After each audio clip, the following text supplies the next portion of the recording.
اللہ کے نبی نے بکری کو پسند فرمایا ہے، اور کوئی بھی نبی ایسا نہیں گزرا ہے، یاد رکھنا یہ بات، 1,24,000 کم و بیش جو بھی انبیاء ہیں، کوئی بھی نبی ایسا نہیں گزرا ہے جس نے بکری نہ چرائی ہو۔ ہر نبی نے بکری چرائی ہے، اللہ تعالیٰ نے ہر نبی سے بکری چروائی ہے۔ یہ اتنی یعنی عظیم سنت ہے کہ ہر نبی سے کروائی ہے، تو اس لیے کبھی گاؤں میں جا کے بکری چرا لینا اس نیت کے ساتھ کہ ہر نبی کی یہ سنت ہے، بکری چرانا سنت ہے۔ حضرت عمر فاروق رضی اللہ تعالیٰ عنہ گزرے ہوئے جا رہے تھے، ایک بکریوں کا ریوڑ اور ان کا چرواہا ان کے ساتھ میں موجود تھا۔ حضرت عمر نے اس کو بلایا کہ بھائی ہمیں پیاس لگی ہوئی ہے، پانی تو یہاں موجود نہیں ہے، ایسا کرو ان بکریوں کا دودھ دھو کے ہمیں دے دو اور ہم تمہیں کچھ اجرت دے دیں گے، کچھ پیسے دے دیں گے۔ اس نے کہا جی جناب، ان بکریوں کا مالک میں نہیں ہوں، میں تو تنخواہ دار ہوں، میں تو نوکر ہوں، میں تو بکریاں چراتا ہوں، میں تو یہ میرے مالک کی بکریاں ہیں، میں ان کی اجازت کے بغیر ایک قطرہ بھی دودھ کا نہیں دے سکتا ہوں آپ کو، میں ایک قطرہ بھی دودھ کا نہیں دے سکتا ہوں، کیونکہ میں اس کا مالک نہیں ہوں، میں تو نوکر ہوں، ان کی اجازت کے بغیر ایک قطرہ نہیں دے سکتا ہوں۔ حضرت عمر نے حضرت عمر نے اس کا امتحان لیا، تھوڑا آگے بڑھے پھر واپس آئے۔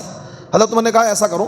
آپ ایک بکری ہمیں دے دو، پوری کی پوری بکری ہمیں دے دو، اور ہم تمہیں جو بھی 100-200 درہم تم بتاؤ گے ہم تمہیں دے دیں گے، اور مالک سے شام میں کہہ دینا بھیڑیا بکری کھا گیا، کیونکہ جنگل میں چیزیں کامن ہوتی ہیں، پتہ لگا بھیڑیا بکری کھا گیا، کچھ ہو گیا، ایک آدھ 100-200 بکریاں ہیں، اگر ایک بکری کم ہو جائے مالک پوچھے کہہ دینا بھیڑیا کھا گیا، اور دقت کیا، تمہاری جیب بھر جائے گی اور میرا کام ہو جائے گا، تمہاری جیب بھر جائے گی، ہم بکری کا دودھ پی لیں گے، اس کا گوشت ہم کھا لیں گے، ہمارا کام ہو جائے گا۔ اس نے کہا اے شخص، اسے نہیں پتا یہ امیر المومنین ہے، کہ اس کو فوٹو نہیں ہوا کرتے تھے یا ٹی وی نہیں ہوا کرتا دیکھنا بھائی یہ کیا ہے، ملک کے وزیر اعظم ہیں، انہوں نے تھوڑی پہچانا یہ عمر ہے۔ انہوں نے کہا اے شخص، میرا مالک تو یہاں موجود نہیں ہے، فَإِنَ اللَّهَ، اللہ تو موجود ہے، اللہ کہاں چلا گیا ہے، میرا اللہ تو مجھے دیکھ رہا ہے۔ یعنی ایک چرواہے کے اندر اتنا تقویٰ، اتنی پرہیزگاری، اتنا خوف خدا، ایک چرواہے کے اندر اتنا خوف، اتنا خشیت کہ اس نے کہا اللہ تو مجھے دیکھ رہا ہے، تو اس نے اس بنیاد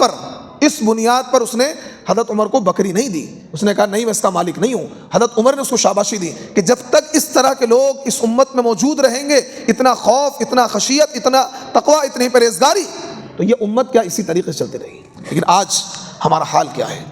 آج ہمارے دلوں سے خوف خدا نکل گیا ہے، اللہ کا خوف نکل گیا ہے، اللہ کی خشیت نکل گئی ہے، اللہ کا ڈر نکل گیا ہے، ہم جو مرضی کرتے پھرتے ہیں، ہمیں کچھ بھی احساس نہیں ہوتا ہے، تو اس لیے اپنے